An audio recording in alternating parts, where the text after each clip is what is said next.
میرے آقا کریم علیہ السلام کے غلام تو کبھی جھکے نہیں، کبھی بھی نہیں جھکے. دادا گنج بخش اجمیری رحمۃ اللہ علیہ کو دیکھ لو، آپ جھکے اس جوگی کے سامنے؟ آپ نے جھکے. ہمارے جتنے اسلاف ہیں، ہمارے جتنے اکابرین اہل سنت ہیں، کسی کو آپ نہیں دیکھیں گے کہ وہ کہیں جھکے ہوں. تاریخ بتاتی ہے. حضرت امام اعظم کو دیکھ لو، امام مالک کو دیکھ لو، امام احمد بن حنبل کو دیکھ لو، امام شافعی کو دیکھ لو، تمام امام بخاری کو دیکھ لو.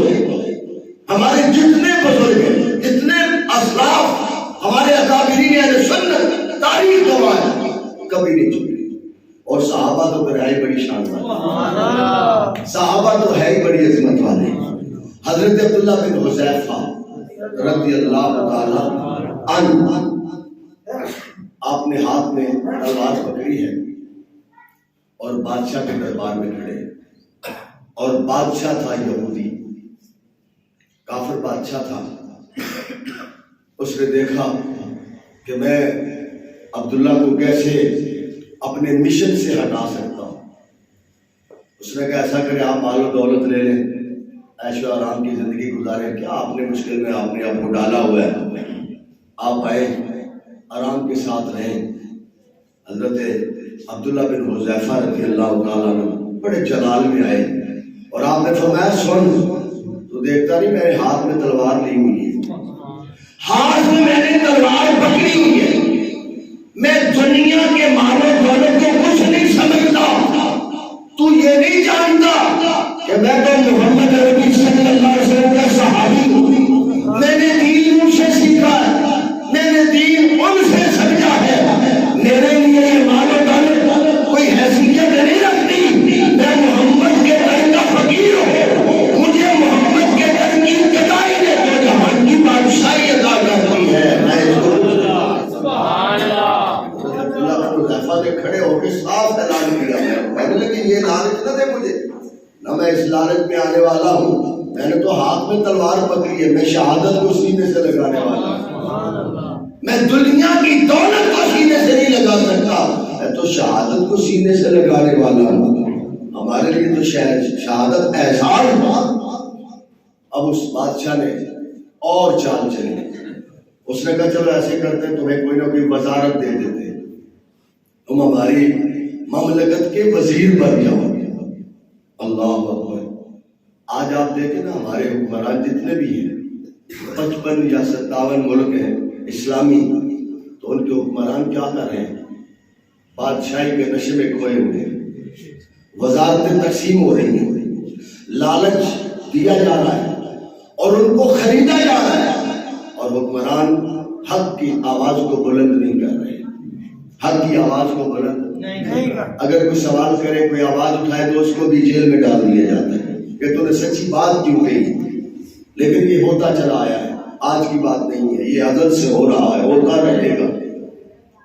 حضرت عبداللہ بن حذیفہ رضی اللہ تعالیٰ عنہ آپ کو جب کہا کہ تو وزارت لے لو، تو آپ نے کہا خبردار، میں پاؤں کی نوک پہ رکھ کے ٹھوکر مارتا ہوں. مجھے دولت یا وزارت نہیں چاہیے، مجھے تو محمد عربی کی غلامی چاہیے. میں اپنی زندگی محمد عربی کی غلامی میں گزار دوں گا. جب آپ کسی طرف بھی نہیں آئے، کوئی بات آپ نے مانی نہیں، کسی جانسے میں نہیں آئے، پتا چلا مسلمان کا ایمان کمزور نہیں ہوتا. مسلمان کا ایمان چٹان سے بھی زیادہ مضبوط ہوتا ہے. مسلمان کا جو یقین ہوتا ہے وہ مستحکم ہوتا ہے، وہ ڈاما ڈول نہیں ہوتا، بلکہ مسلمان کا جو ایمان ہوتا ہے وہ چٹانوں سے بھی زیادہ مضبوط ہوتا ہے. حضرت عبداللہ بن حذیفہ رضی اللہ تعالیٰ جب آپ کی اس بادشاہ کی کسی بات پہ نہیں نہ ہے، تو اس کے وزیر نے کہا جناب میں انتظام کر رہی ہوں، میں اس کو ڈال لوں گا اپنے سانچے میں، آپ چھوڑ دیں، کوئی بات نہیں، میں اس کو اپنے سانچے میں ڈال لیتا ہوں، یہ میں علاج کرتا ہوں اس کا. حضرت عبداللہ بن حذیفہ رضی اللہ تعالیٰ کو جیل میں ڈال دیا گیا، آپ کو بند کر دیا گیا. شام ڈھلنے لگی. اس وزیر نے اپنی خوبصورت بیٹی کو سجا کے، بنا کے، پھپا کے، تیار کر کے اس کمرے میں جہاں حضرت عبداللہ بن حذیفہ قید تھے وہاں بھیج دیا. اللہ اکبر. ذرا غور کر، اب سامنے حسن ناچ رہا ہو اور پھر حسن بھی ننگا سجا کے بھبا کے، اللہ اکبر۔ اور قربان جاؤں، محمد بن قاسم نے ایک بڑی خوبصورت بات کہی تھی۔ اس نے کہا نگاہیں پاک ہوں، رزق پاک ہو تو کبھی کہیں بھی مسلمان کا سر جھک نہیں سکتا۔ کہیں بھی جس کا رزق پاک ہو، جس کی نگاہیں پاک ہو، جس کا کردار طہارت والا ہو، اس کو کہیں بھی جھکایا نہیں جا سکتا۔ وہ جہاں بھی ہوتا ہے اپنا سر فخر سے بلند کر کے چلتا۔ محمد بن قاسم جب سندھ میں آ رہا تو وہ رات کو روتے تھے۔ جب اس لڑکی نے پکارا نا، سندھ کے اندر ایک لڑکی ہے، تو محمد بن قاسم روتے۔ کسی نے پوچھا روتے کیوں؟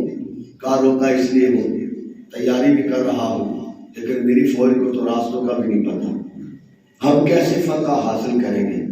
کچھ دن گزرے تو خوش و خرم کرنے لگے۔ اس نے پوچھا بتاؤ آج خوشی میں راز کیا ہے؟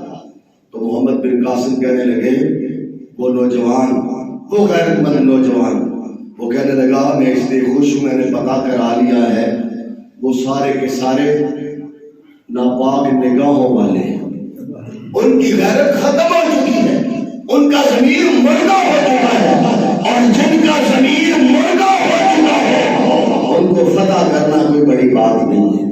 اب ہمیں اللہ فتح عطا فرمائے گا، ہم فاتح ہو جائیں گے۔ تاریخ گواہ ہے محمد بن قاسم فاتح ہوں گے، اور آج بھی ان کے نام کا سکہ چل رہا ہے۔ حضرت عبداللہ بن حذیفہ رضی اللہ تعالیٰ آپ کے کمرے میں جب اس وزیر نے اپنی بیٹی کو بھیجا، حضرت عبداللہ بن حذیفہ رضی اللہ تعالیٰ عنہ اس عورت کی طرف متوجہ نہیں ہوئے۔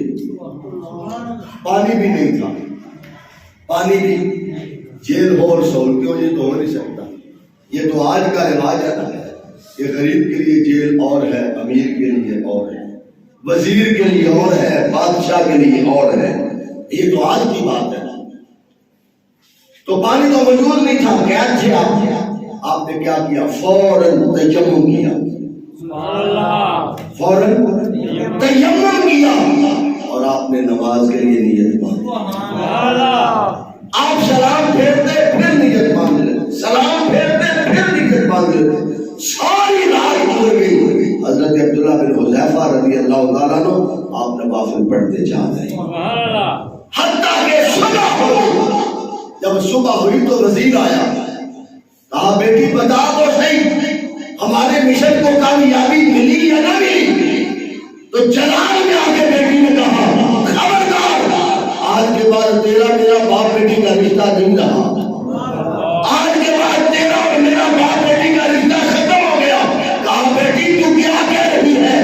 کہا سنو، آج کے بعد میں تمہاری بیٹی نہ تم میرے باپ، آج کے بعد میں اپنے نبی محمد علیہ صلی اللہ علیہ وسلم کو غلام بن چکی ہوں۔ جس کا غلام اتنا پاک اعلیٰ کردار والا ہے، اس کو دیکھ کے میں مدینے والوں کی غلام بن گئی۔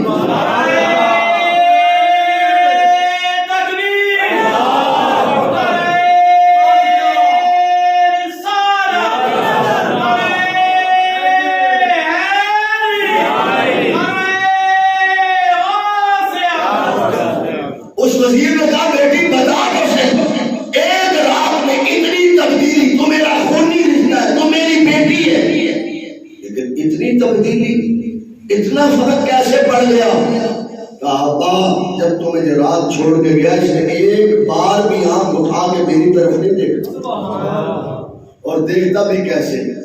محمد عربی صلی اللہ علیہ وسلم کے مدرسے کا جو طالب علم ہے وہ اتنا مضبوط ہی ہوا کرتا ہے۔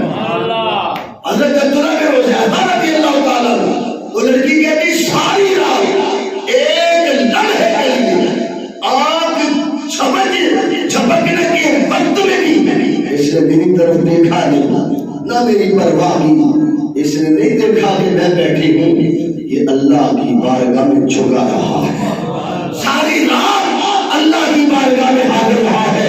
جس کا کردار اتنا اعلیٰ، جس کی نظریں اتنی پاکیزہ، جس کا کردار اتنا طہارت والا ہے، یہ سچے لوگ ہیں، یہ وہ لوگ ہیں جن کو اللہ کی رضا بھی حاصل ہے، اللہ کے رسول کی رضا بھی حاصل ہے۔ سبحان اللہ۔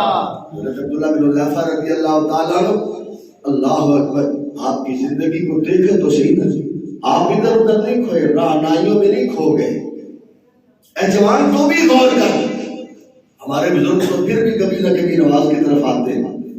اے جوان تو بھی غور کر کہ تو زندگی کس طرح گزار رہا ہے، تیری زندگی کس طرح گزر رہی ہے، تو اپنی زندگی کو کس انداز سے گزار رہا ہے۔ اگر کامیابی چاہتے تو ہمیں حضور کے دروازے پہ آنا پڑے گا، اگر کامیابی چاہتے تو حضور کی غلامی اپنانی پڑے گی۔ آج ہماری یہ حالت کیوں ہے؟ مسلمانوں کو دبایا جا رہا ہے۔ کبھی کشمیر میں معصوم بچیوں کا خون پایا جاتا ہے، انڈیا کے اندر مسلمان موجود ہیں اور پاکستان سے زیادہ آبادی ہے، لیکن وہاں کبھی نماز کے وقت، کبھی اذان کے وقت مسلمانوں کو ستایا جاتا ہے، کئی مسلمانوں کو مارا جاتا ہے اس لیے کہ نماز پڑھنے جا رہا ہے۔ یہ کیا ہے؟ لیکن میرے نبی کریم صلی اللہ علیہ وسلم نے یہاں تک فرمایا، فرماتے ہیں ساری امت ایک جسم کی مانند ہے، ساری امت ایک جسم کی مانند ہے۔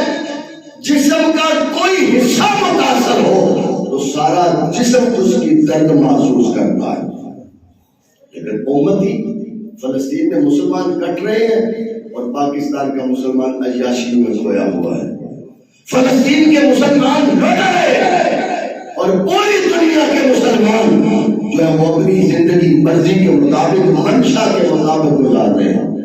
حکمران ہو تب بھی، فقیر ہو تب بھی، امیر ہو تب بھی، کوئی کسی کو کسی سے لگاؤ نہیں ہے۔ اور میں یہ آپ کو بتا رہا ہوں کہ فلسطین کی بچیاں اور بچے وہ معصوم ہیں اور وہ معصوم سسکیاں آج بھی آواز دے رہی ہے کوئی محمد بن قاسم جو ہماری آواز کو سنے اور ہماری مدد کو آئے۔ آج بھی ان کی سسکیاں اور آہیں پکار رہی ہیں، لیکن ہمارے پوری دنیا کے اسلامی ملکوں کے حکمران تماشائی بنے ہوئے